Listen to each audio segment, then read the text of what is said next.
Good evening, viewers. Welcome to this law lecture series. Today's topic is Doctrine of Mens Rea, Part 2 in English. Here is the synopsis of the topic.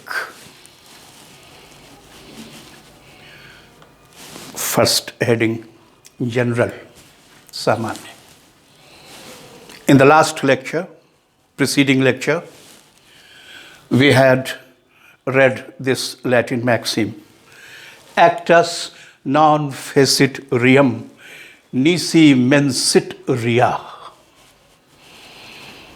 Criminal liability results when there is concurrence of actus reus and mens rea. No criminal liability can arise as a general principle unless actus reus and mens rea combine. Concurrence of actus reus and mens rea is necessary to create a criminal liability. This is a general principle enshrined in the Latin maxim, actus non fecit reum, nisi mensit rea. Actus reus and mens rea, when combined, when conquer, criminal liability results. In other words, no criminal liability can arise without mens rea, without actus reus. Both are required to create a criminal liability. If any of them is missing, if either of the two is missing, criminal liability is not to arise as a general rule. Here, I am not talking about exception. The general principle is that actus reus and mens rea both must conquer, both must combine to create a criminal liability. Now the question is, what is actus reus and what is mens rea? Let us see what is actus reus. Actus reus is physical element of an offense. Offense has two elements, physical and mental. So actus reus is the physical element of an offense. It is a physical result of human conduct. Physical result of human conduct. See, this is your slip, and I just destroyed it. See my conduct and see the result of my conduct. So, actus reus is the result of, physical result of human conduct. Physical means that can be seen, that is visible. I shot a person and he died. So death of a human being is actus reus. And it is physically visible. I snatched a person's book and I just tore it off. This is my physical act. This is result of my conduct. So actus reus is the physical element of an offense. It is the physical or visible result of human conduct. In other words, an actus reus is an act or omission forbidden by criminal law.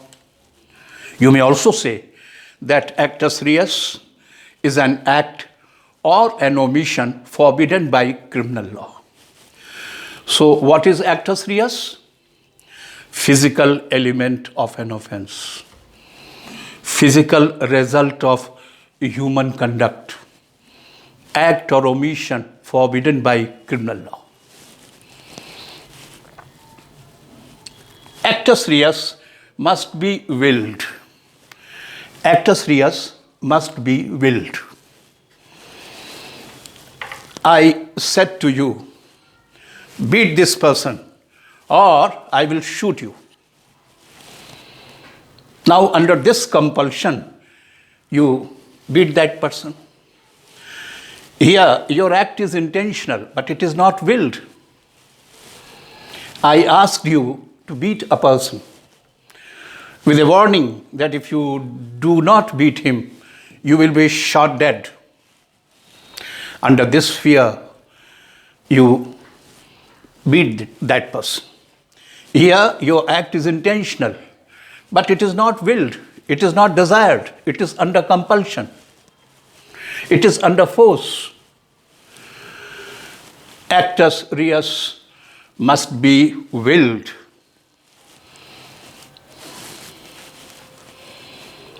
And it should not be forced. Here you may learn this Latin maxim. Actus me invito factus. Actus me invito factus non est mens actus.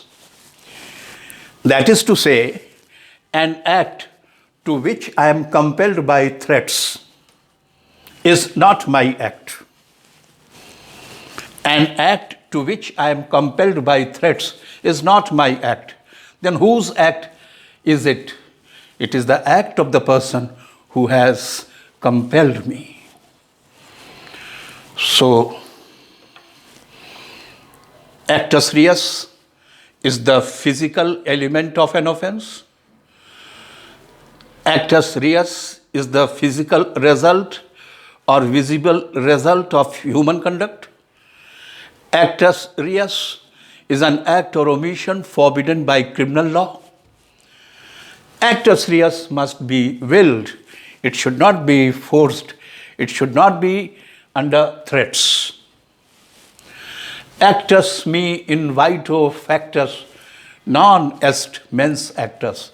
The act to which I am compelled by threats to do is not my act. Actus reus may be accomplished, completed.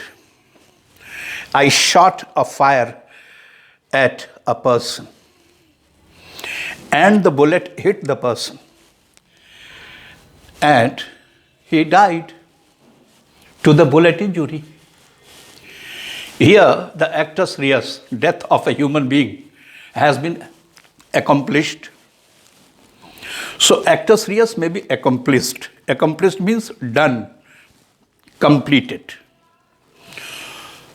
Sometimes, actus reus may not be accomplished, may be incomplete, may be inchoate. Actus reus may be accomplished. I shot a fire, the bullet hit the man, and he died. Here the actus reus is accomplished. Second, I shot a person, the bullet touched him, but somehow he could escape. Here, death did not take place. Actus reus did not result, is not accomplished, is not complete. Rather, it is inchoate. Inchoate may be in the form of abatement. Inchoate may be in the form of attempt. Inchoate may be in the form of criminal conspiracy. So, actus reus may be accomplished, means done, or actus reus may be incomplete, inchoate, like abatement, like attempt, like criminal conspiracy. Now, the second element, mens rea. What is mens rea? Actus reus is physical element of an offense and mens rea is the mental element of an offense. It is guilty state of mind. It may be criminal intention. It may be criminal knowledge.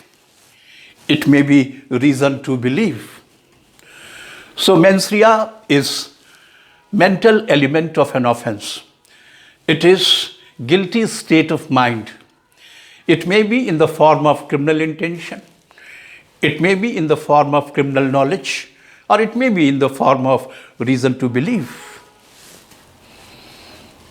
Mens rea may vary from offense to offense. Mens rea may vary from offense to offense.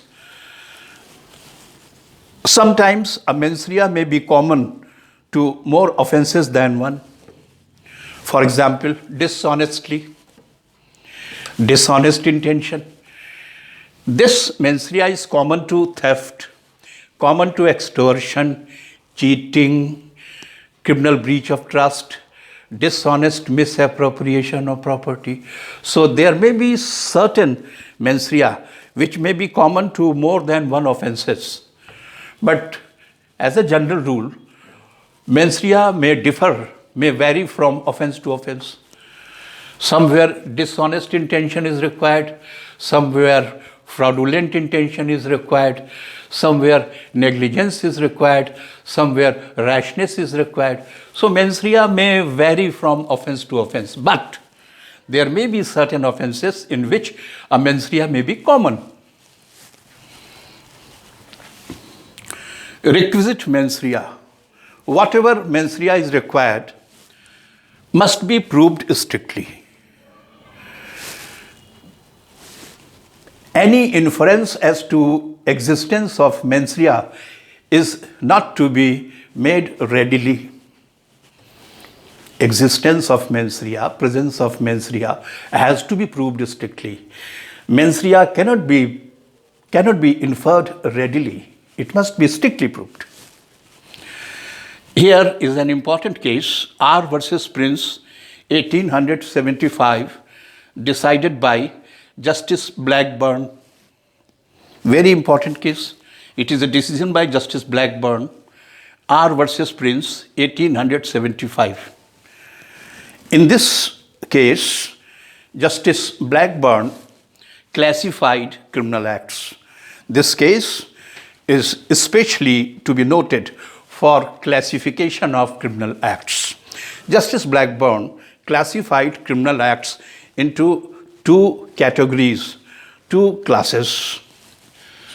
Malum prohibitum, malum in se. Malum prohibitum, malum in se. Now see what is malum prohibitum. Malum prohibitum is a criminal act where the mens rea is required to be proved strictly. Malum prohibitum is a criminal act which requires strict proof of mens rea. R versus Tolson is the leading case on malum prohibitum.